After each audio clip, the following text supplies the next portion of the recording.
Hello, this is Matt on the Moon Lambo channel. Here's a headline from Cointelegraph. Former Congressman McHenry to join A16Z as senior advisor. So this is a pro-crypto congressman, well, former congressman now, going to join a pro-crypto investment firm, heavy on crypto. So you might think, oh, that's nice. That sounds good, right?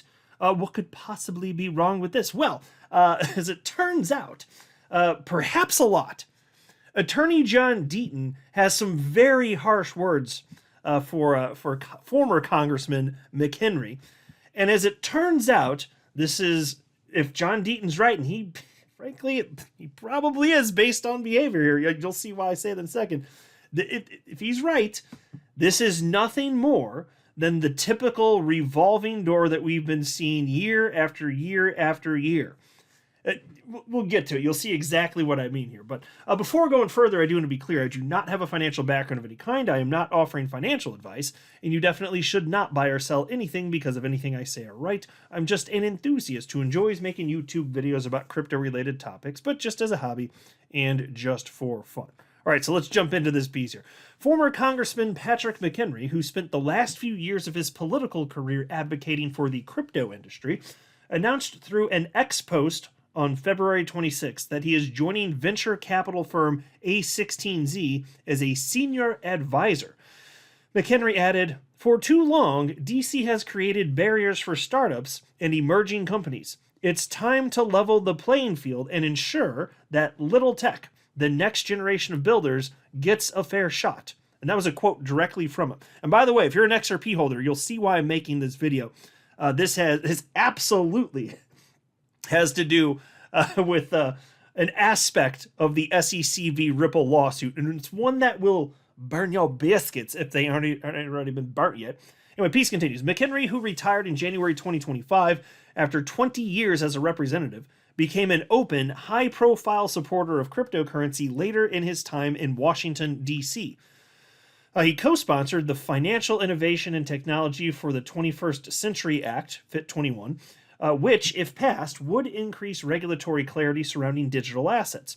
It also seeks to enhance consumer protection. In addition to his work on FIT21, McHenry also pushed for a bill that would regulate stablecoins in the United States. He is the former chair of the House Financial Services Committee. Notably, he clashed with former SEC Chairman Gary Gensler over the latter's attempt to classify Ether as a security. In a sharply worded statement, McHenry wrote that Gensler knowingly misled Congress when pressed on the classification of ETH and calling out the SEC's habit of regulation by enforcement, end quote.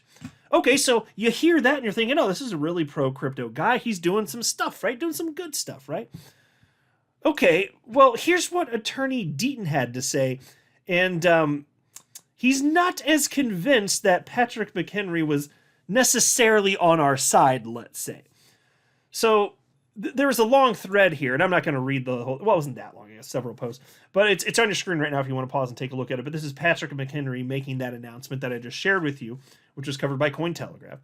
So Attorney Deaton reposted that thread, and here's what he had to say. And I'm sure that the vast majority of you are very well aware of who John Deaton is, but just in case there's anybody new, because there have been a number of people joining the XRP community recently, and in which case I say welcome to you. You missed the shit show the last 4 years, but welcome to the party now. That's right. Sure. The SEC, my God. But Attorney Deaton served as amicus counsel in the SEC v. Ripple case, representing over 75,000 XRP holders. And I firmly believe it materially, in a very big way, changed the outcome of the SEC v. Ripple case. And we know for sure it definitely impacted the ruling because Judge Torres referenced sworn affidavits from XRP holders that John Deaton represented. So it definitely impacted. I'm just arguing that it was probably to a really big degree. And without this, I'm not convinced that we would have seen the Judge Torres go out of her way to specifically declare that XRP itself is not a security. So I think it's a really big deal here. Now, John Deaton, and you'll see how this ties to the Ripple case in a second, but just hang with me. John Deaton's really not convinced that this is a great thing. So here's what he said.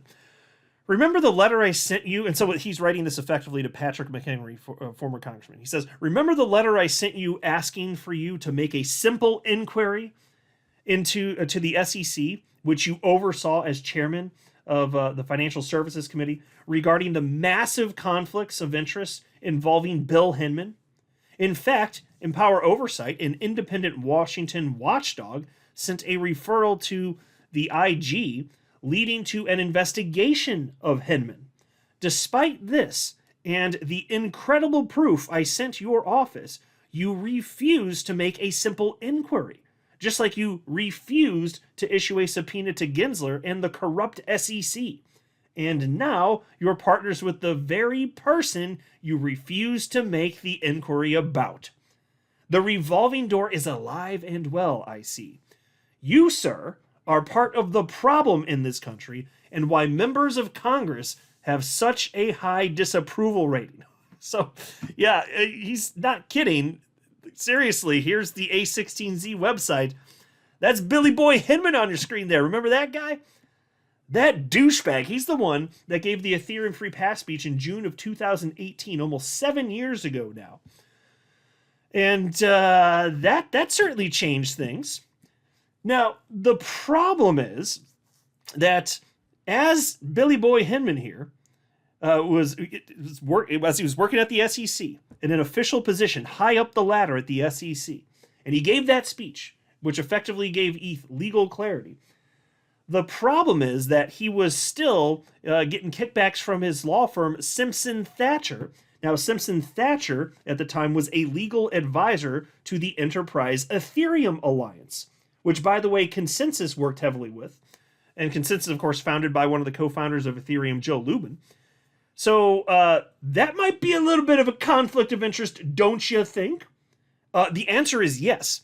So think about this. Patrick McHenry here, apparently pro-crypto, right? Why would he not go? Just an inquiry.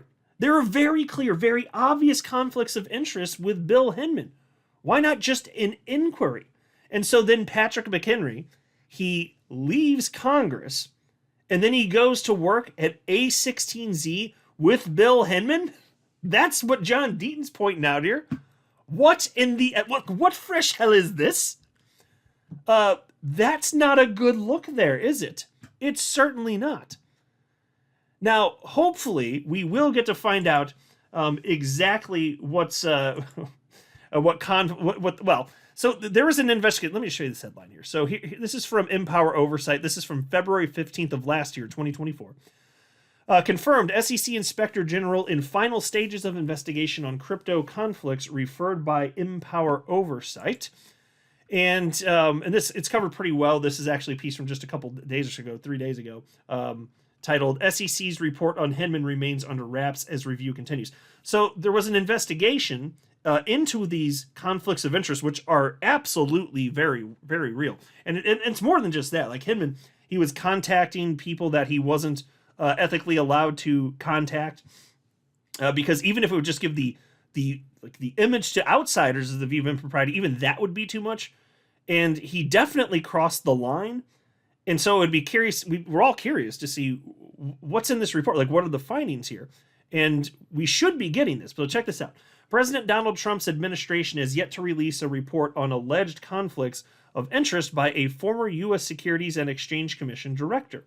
Empower Oversight, a nonprofit organization dedicated to improving independent government oversight, raised questions about William Hinman, who served as director of the SEC's Division of Corporation Finance from May 2017 to December 2020. Empower Oversight obtained documents that it said showed Hinman may have violated federal ethics rules regarding conflicts of interest. The group's investigation resulted in a referral of evidence to the SEC OIG in May 2022, and in February 2024, the SEC's SEC's Office of Inspector General said that it was in the final stages of an investigation, according to correspondence the group posted. Outside groups have kept pressure on the SEC to release the Hinman report. Earlier this month, Consumer Action for a Strong Economy called on outgoing SEC Chairman Gary Gensler to release the SEC's Office of the Inspector General's report on potential conflicts of interest by Hinman. Yeah, well, we knew Gensler wasn't going to do that. So we'll see if this thing ever comes out, and all sorts of people, including well-known attorneys in the XRP community, have been calling for this to come out. because there's very real instances of impropriety here. And there was some favoritism, wasn't there? At a time when, Ripple's getting sued, harming all these XRP holders, Ethereum's getting this free pass speech. All this happens. We're still waiting to find out what happened behind the scenes here at the SEC with this report here. Meanwhile, Patrick McHenry could have done something about this, but instead he retired, no inquiry whatsoever into any of this stuff. And then he's working with Bill Hinman. What in the ever-loving hell? Yeah, revolving door indeed. I'm not a financial advisor. You should not buy or sell anything because of anything I say or write. That would be a very, very, very bad idea. Until next time, to the moon, Lambo.